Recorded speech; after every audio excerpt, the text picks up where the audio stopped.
سال 1999 شهر پراگ جمهوری چک.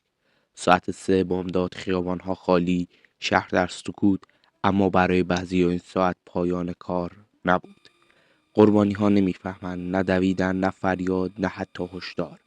زندگیشان منظم بود، هر روز طبق برنامه، مثل ساعت.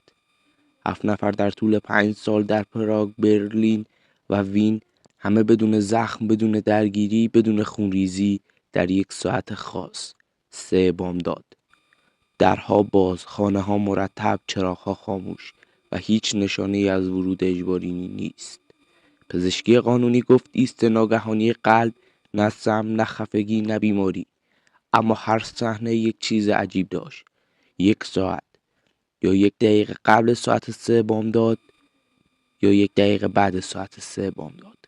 قاتل زمان مرگشان را تنظیم می‌کرد، نه زودتر نه دیرتر. آخرین قتل در سال 2004 در وین رخ داد.